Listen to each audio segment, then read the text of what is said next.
सामान्य साथियों, नमो बुद्धाय, जय भीम। आज के अम्बेडकर संदेश में आपका हार्दिक स्वागत है। आज के अम्बेडकर संदेश में पहली बार बाबा साहब डॉक्टर अम्बेडकर संपूर्ण वाङ्मय खंड 8, जिसका शीर्षक है हिंदू धर्म की पहेलियां, इस विषय के अंतर्गत आज का अम्बेडकर संदेश पहली बार हम शुरू करेंगे। सामान्य साथियों, इससे पहले कि हम इस विषय के अंतर्गत अम्बेडकर संदेश को आपके समक्ष हूबहू प्रस्तुत करें, हम आपको बता दें, किसी भी किताब को आपको अगर पूरा समय नहीं है पढ़ने के लिए, तो उस किताब के बारे में समझने के लिए बहुत ज़रूरी है कि आप प्रस्तावना पढ़ लें और प्रस्तावना को समझ लें या फिर सारांश को समझ लें। तो यहाँ पर प्रस्तावना बाबा साहब के द्वारा स्वयं लिखा गया है, पूरी किताब का निचोड़ यहाँ पर आपको मिल जाएगा कि आखिर इस किताब के अंदर इस खंड के अंतर्गत, खंड 8 के अंतर्गत क्या कुछ आपको मिलने वाला है। तो हम आपके समक्ष आज के अम्बेडकर संदेश में प्रस्तावना रखेंगे, लेकिन प्रस्तावना से ठीक पूर्व या विषय सूची से ठीक पूर्व बाबा साहब के एक सुंदर सा कोटेशन है जिसको हम सभी को जानना चाहिए, जो इस हिंदू धर्म की पहलियों को लेकर यहाँ पर सटीक बैठता है। बाबा साहब लिखते हैं कि ये कहा जा सकता है कि हिंदुओं की धार्मिक पुस्तकों के प्रति मैंने वह आदर प्रकट नहीं किया है जो धार्मिक पुस्तकों के प्रति होना चाहिए। धार्मिक पुस्तकों के प्रति श्रद्धा कराई नहीं जा सकती। यह श्रद्धा तो सामाजिक स्थितियों से स्वयं उत्पन्न होती है अथवा हटती है। धर्म ग्रंथों के प्रति ब्राह्मणों की श्रद्धा तो स्वाभाविक है, परंतु गैर ब्राह्मणों के लिए यह अस्वाभाविक है। यह भेदभाव सरलता से समझा जा सकता है। Doctor B.R. अम्बेडकर का ये सुंदर सा कोटेशन हमने आपके समक्ष रखा। विषय सूची के अंतर्गत आप देखेंगे, पहली की बात करेंगे, ये जानने में कठिनता कि कोई हिंदू क्यों है। दूसरी पहली होगी वेदों की उत्पत्ति, ब्राह्मणों की व्याख्या तथा बागजाल का एक प्रयास। ऐसी कई पहलियां यहाँ पर हम आपके समक्ष रखने वाले हैं।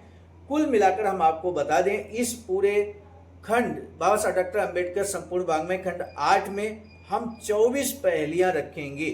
तो आइए आज की प्रस्तावना शुरू करते हैं। मुझे पूरा विश्वास है कि आप इस अम्बेडकर संदेश में अंत तक बने रहेंगे, क्योंकि प्रस्तावना के माध्यम से पूरे संपूर्ण वाङ्मय खंड 8 का निचोड़ आपके समक्ष अब हम बाबा साहब की लेखनी के माध्यम से हूबहू प्रस्तुत करने जा रहे हैं। बाबा साहब डॉक्टर अम्बेडकर संपूर्ण वाङ्मय खंड 8 से पेज नंबर यहाँ पर हम आपको बता दें, शुरुआत हो रही है पेज नंबर 1 से।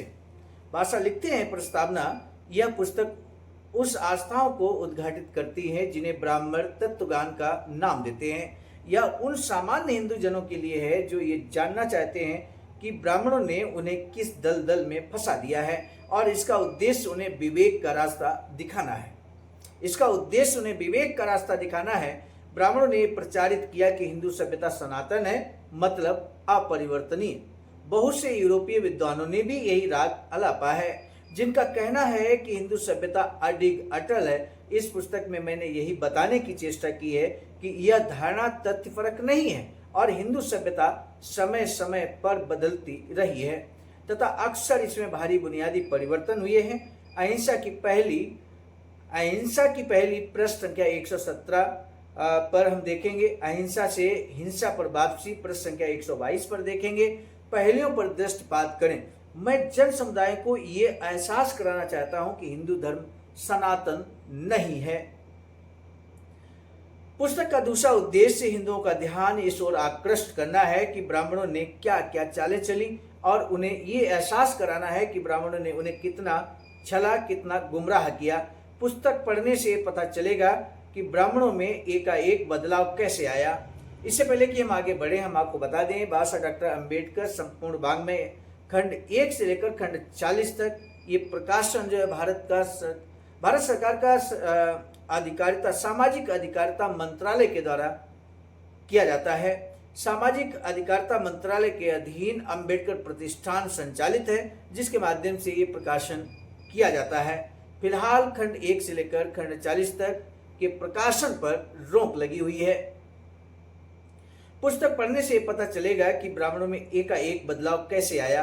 एक समय वे वैदिक देवताओं की पूजा करते थे, फिर एक समय ऐसा आया कि उन्होंने वैदिक देवताओं को किनारे कर दिया और अवैदिक देवताओं का नमन करने लगे। कोई उनसे पूछे, इंद्र, वरुण, ब्रह्मा और मित्र कहाँ हैं, जिनका वेदों में उल्लेख है। वे सभी लुप्त हो गए। क्यों? इसलिए कि इंद्र, वरुण और ब्रह्मा की पूजा करना लाभप्रद नहीं रहा। बात यहीं तक नहीं है कि ब्राह्मणों ने वैदिक देवताओं को पूजना छोड़ दिया, बल्कि ऐसे उदाहरण है कि मुस्लिम पीरों के मुरीद बन गए। ये बड़ी बात यहाँ पर भाषा ने लिखी है कि ब्राह्मणों ने वैदिक देवताओं को की पूजा करना क्यों छोड़ दिया, जबकि ऐसे भी उदाहरण है जबकि वो मुस्लिम पीरों के मुरीद बन गए। बाबा साहब बिना सबूत के, तो बिना प्रमाण के तो बात कभी कोई एक लाइन तक नहीं लिखते हैं। यहाँ पर बाबा साहब एक उदाहरण प्रस्तुत करते हैं। लिखते हैं कि इस संबंध में एक ज्वलंत उदाहरण है।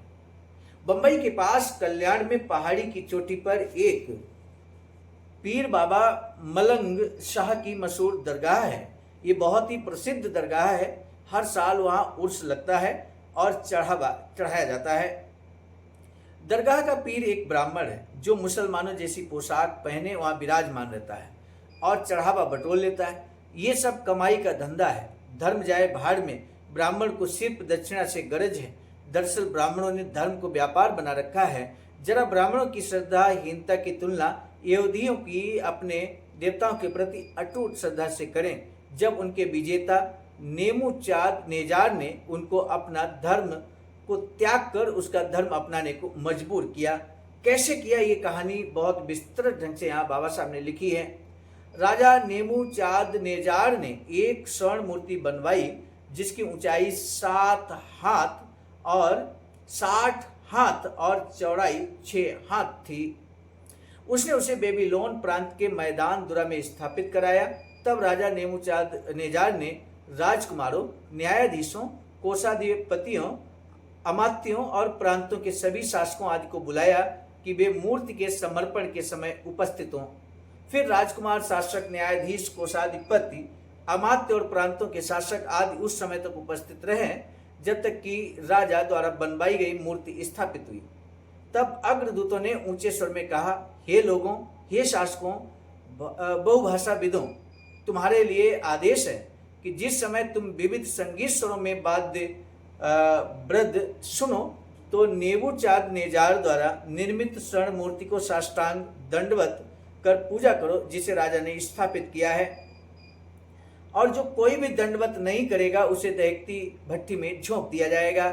इसलिए उस समय सब लोगों, शासकों और बहुभाषाविदों ने विभिन्न वाद्यों का नाद सुना तो सभी लोग लेट गए और उन्होंने नेमुचाद नेजार द्वारा स्थापित मूर्ति की स्थापना की। तभी कोई चाल्डियंस वहां आया और यहूदियों को अपशब्द कहे। उन्होंने राजा नेमुचाद नेजार से कहा, हे राजा, तू अमर रहे। हे राजा, तूने एक आदेश जारी किया है कि जब हर कोई व्यक्ति जो विशेष वाद्य वृंद सुने तो वह झुक जाए और स्वर्ण मूर्ति की पूजा करे। जो झुककर पूजा के आदेश का पालन नहीं करेंगे उन्हें दहकती भट्टी में झोंक दिया जाएगा। कुछ ऐसे यहूदी हैं जो श्रीमन के आदेश से बेबीलोन में बसे हैं। वे हैं शाद्राक, मेशाक, अबेदनेगो। हे राजा, ये तेरे आदेश का पालन नहीं करते, ये तेरे देवता को आदर नहीं देते, अर्चना भी नहीं करते, तेरे द्वारा स्थापित मूर्ति को भी नहीं पूजते।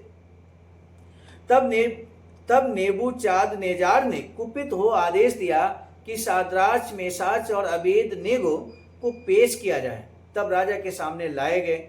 नेबूचाद नेजार ने उनसे पूछा, क्या ये सच है शाद्राक, मेशाक, अबेदनेगो, तुम मेरे देवता को दंडवत नहीं करते, स्वर्ण मूर्ति की पूजा नहीं करते जो मैंने स्थापित की है?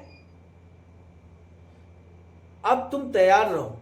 जब तुम अमुक अमुक वाद्यों की आवाज सुनो तो झुककर उस मूर्ति की पूजा करो जो मैंने बनवाई है। परंतु यदि तुम पूजा नहीं करोगे तो तुम्हें तुरंत दहकती भट्टी में झोंक दिया जाएगा। फिर ऐसा कौन सा देवता है जो तुम्हें मेरे हाथों से बचा लेगा? शाद्राक, मेशाक और अबेदनेगो ने राजा से कहा, हे नेबूचाद नेजार, इस मामले में हम तेरी परवाह नहीं करते। सम्मानित साथियों, ये एग्जाम्पल क्यों दिया बाबा साहब ने? इस बात में जरूर आपको दिमाग लगाना है कि बाबा साहब ने ऐसा एग्जाम्पल क्यों रखा यहाँ पर। अब बस आप इसको निष्कर्ष तक ले जाने वाले हैं।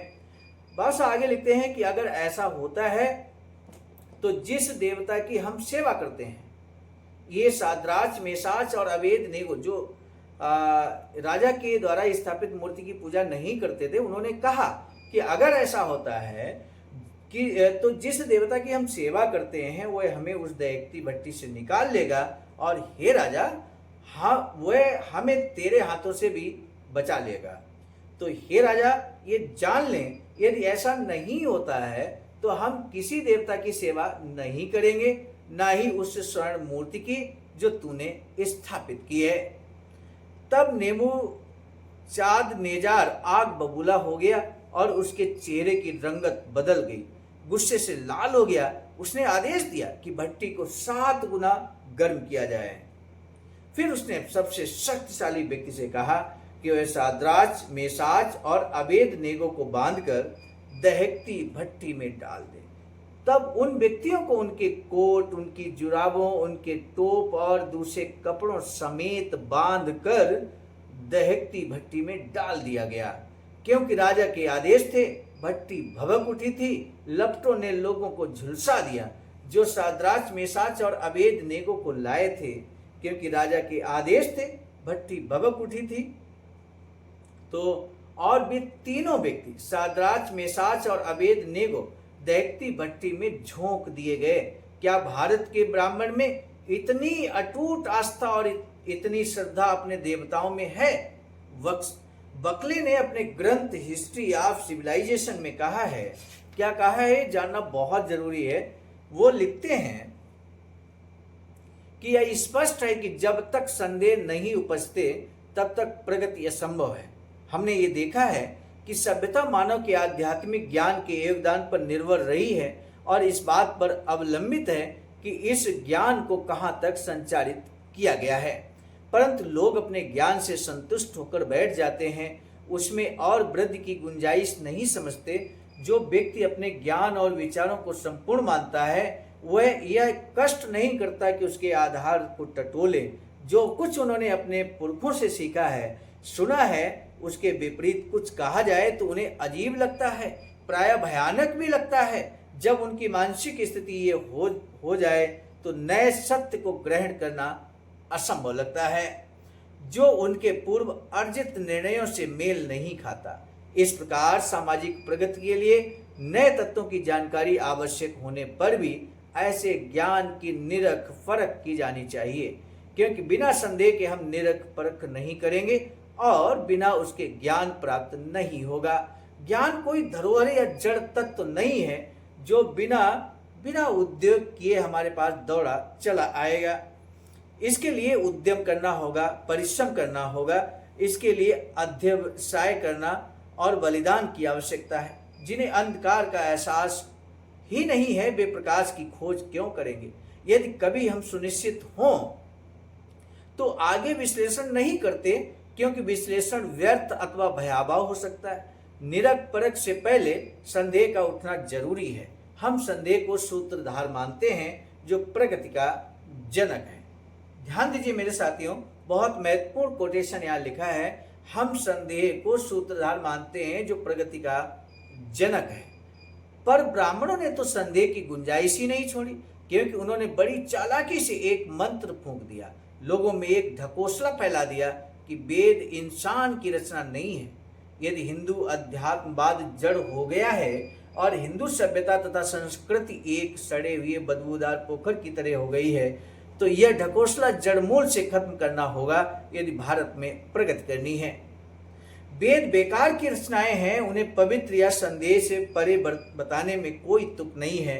ब्राह्मणों ने इन्हें पवित्र और संध्यातीत बना दिया केवल इसलिए कि इसमें पुरुष सूक्त के नाम से एक छेपक जोड़ दिया गया। इससे वेदों में ब्राह्मण को भूदेव बना दिया। कोई ये पूछने का साहस नहीं करता कि जिन पुस्तकों में कबीलाई देवताओं से प्रार्थना की गई है वे शत्रु का नाश कर दें, उनकी संपत्ति लूट लें और अपने अनुयायियों में बांट दें। कैसे संध्यातीत हो गई।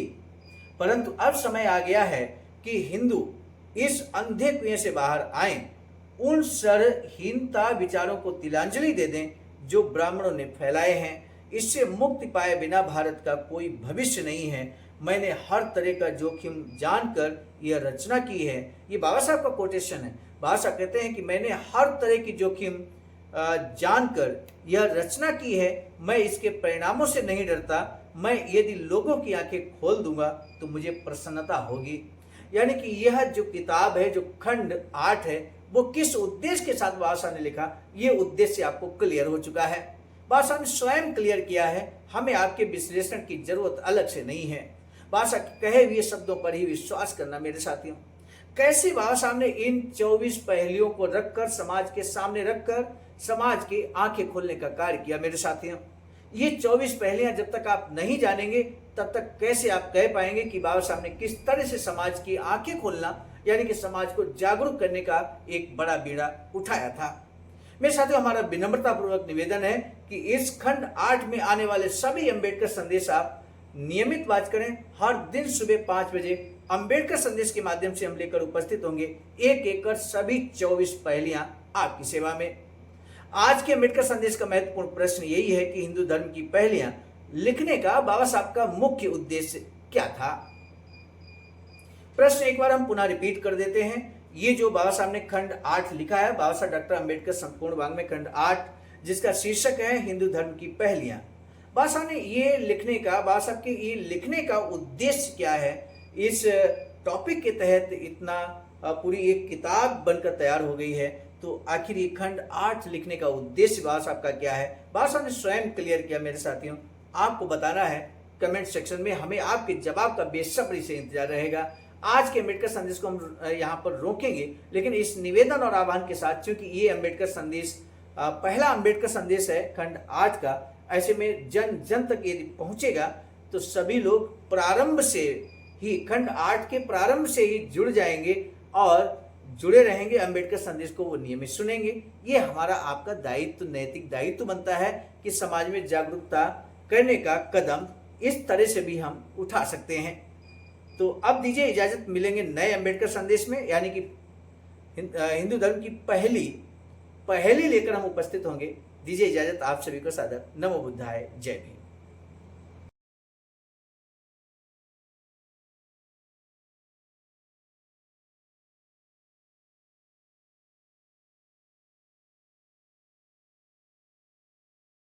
सामान्य साथियों, हम एक महत्वपूर्ण बात बताना उचित समझते हैं। बाबा साहब की अधूरी इच्छा के अनुरूप एक वैचारिक सेंटर निर्माणाधीन है सारनाथ वाराणसी में, जहां पर 14,000 स्क्वायर फीट जमीन परचेज कर ली गई है, ring road, green city, Faridpur, Sarnath में। वैचारिक सेंटर के प्रशासनिक ब्लॉक का निर्माण कार्य कंप्लीट हो चुका है। शानदार बेहतरीन प्रशासनिक ब्लॉक का निर्माण पूर्ण हो चुका है। आगे अब मुख्य भवन को बनाने की बारी हम सबकी है, और इस हेतु आप दिए गए अकाउंट नंबर पर अपना अमूल्य योगदान कर सकते हैं। आज का अंबेडकर संदेश हम लेकर उपस्थित हुए थे मिशन नायक बुद्ध मित्र मुसाफिर सर, राष्ट्रीय अध्यक्ष आवाज का, नई दिल्ली की प्रेरणा में, और प्रस्तुतकर्ता के रूप में मैं स्वयं सर्वजित आर्य, राष्ट्रीय मीडिया प्रभारी, IIT सेल आवाज का, नई दिल्ली। मिलेंगे नए डॉक्टर अंबेडकर संदेश में, तब तक दीजिए इजाजत। आप सभी को सादर नमो बुद्धाय, जय।